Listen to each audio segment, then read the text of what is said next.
Venture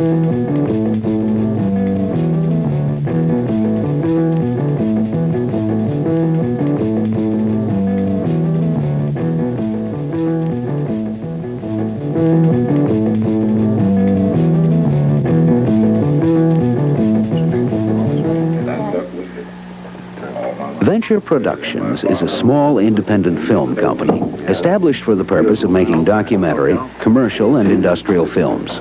The group is self-contained, having all the necessary personnel required for production. Well, we're looking for a short subject to make that will have an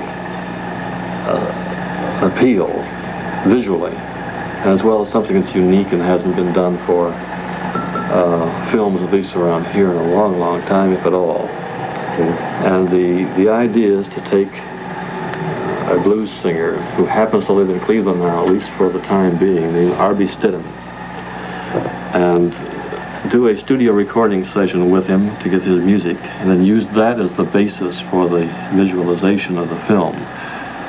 The first thing we did, Cal and I got together for about a 3-hour interview with Stidham. And from that 3 hours, we boiled it down to about 7 minutes of material, so that he will narrate his own voice over the film in 4 sections. And between each section, meaning 3 sections, we'll have music. In one, we want to study him performing in the studio. In another one, we want to catch him visualizing his music in a lyrical sense, probably with railroad background. And then it'll depend upon the music that he has, what the third visualization will be, but we want it to be opposite of the lyrical outdoor. Maybe it'll be a tighter city thing, maybe crowded streets downtown, or whatever he's singing about. He lives in this area. There are broken windows, there are boarded up windows, there are houses where you can literally see inside. The rooms are empty. And in this atmosphere, you do have children playing. People are going about their business of walking around. And I thought we would establish Arbee as being in this context. Okay. Good job. That one was good. Okay. Let's see. Can we... Well, let's get up on this balcony up here. Yeah, you get up to the back stairs. Okay, that's fine. Yeah, we'll set the camera up there. Now, when you sit down, you got cigarettes on you? Yeah. Just reach for a cigarette, don't light it up. Just reach for it and pull it out, you know. Yeah. And we'll cut to a close-up for the light up, okay? Very good.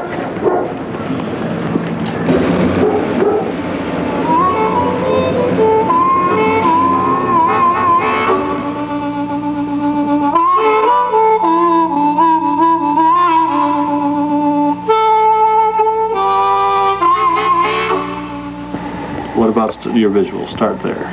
Start the tape once, Cal. Well, the blues was a thing to me, and it has always been a thing that I have felt, because I was big enough, I was old enough to know all about the Depression, about the hard times. I always felt that a man could express himself better by singing than he ever could by talking.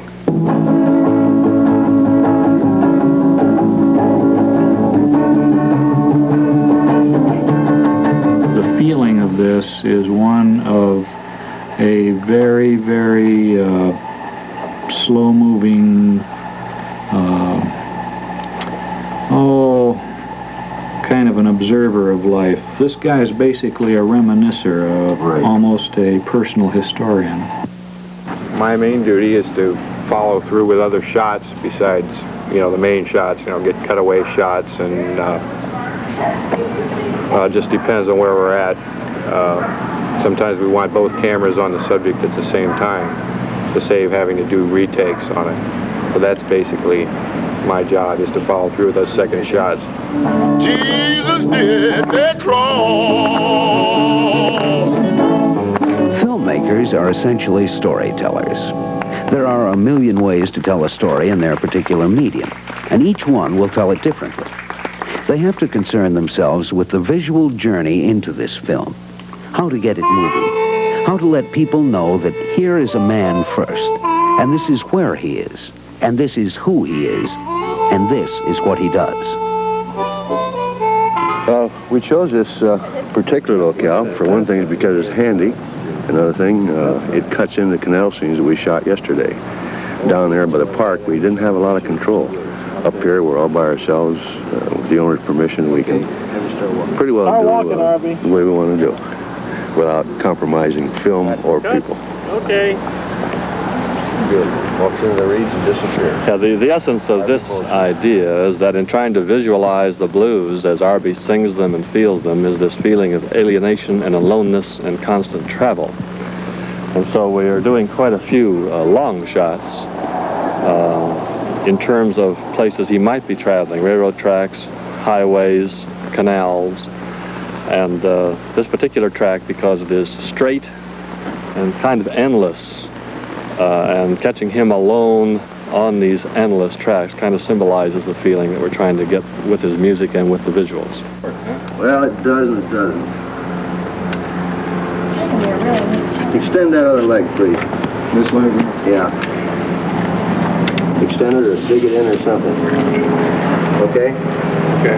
Go back to the beginning, Arbee.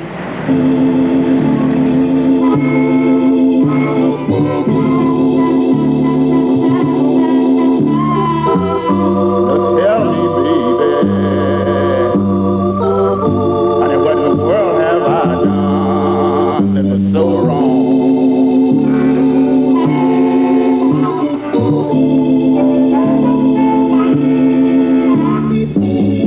Seems no matter how hard I try,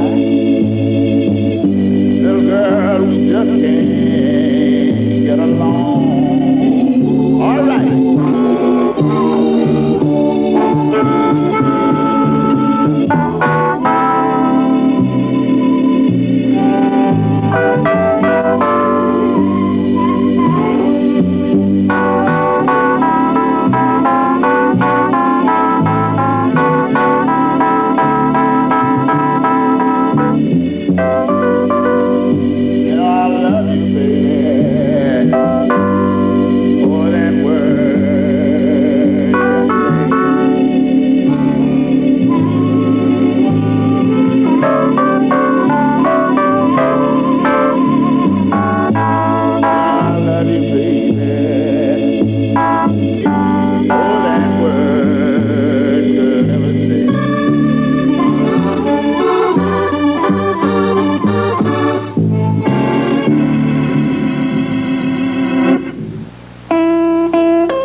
My job is to record everything that occurs camera-wise and event-wise while we're out shooting anywhere, so that we'll know at all times what we've got, you know. And I write down a description of the film, the filming that we did, the shot, and I describe it so that we'll be able to remember, so when we're editing, then we'll know what to put together, piecing things together. I also record when a shot's not good, and what we think is going to be good out of the stuff that we did. We have two other musicians that we can use for background music with him. In other words, there'll be a trio. We're cutting an album at the same time, or we're at least cutting it. We're going to set up the Aeroflex inside the soundproof booth and shoot through the window. It'll be an oblique angle to eliminate light reflections. Okay? All right. Now this is going to be a medium shot. If he's on a stool, we catch the whole stool. The eclair is going to be sitting off to the side, where it isn't picking up lights, wherever, you know, wherever the location may be. But that's going to be in tight on Arbee's face. Neither of those cameras is going to move one flicker during the entire run through the song.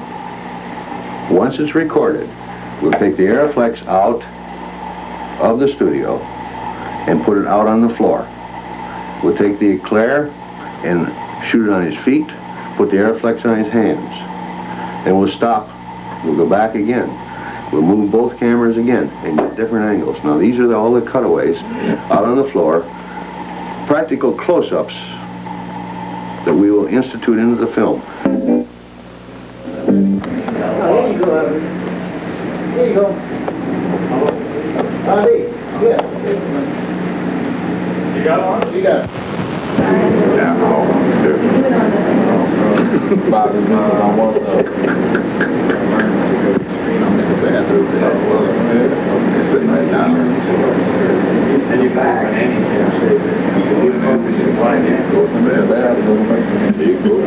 Okay. Okay, sound rolling. Slate. Bluesman, studio, take one.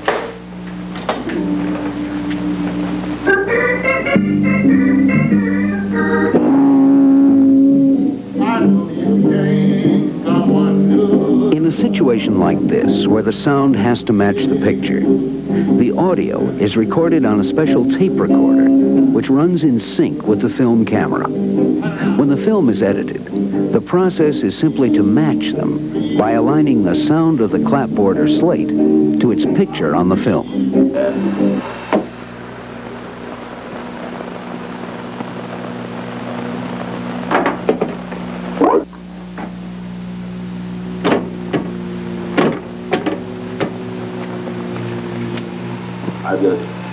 In the editing process, the filmmaker must combine the many individual shots and give them meaning by arranging them in the sequence which he feels tells his story in the best possible way.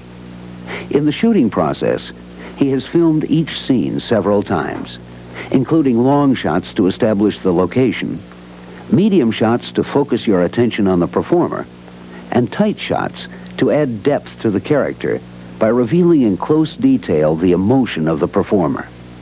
These must be intercut to bring the concept of the film to life.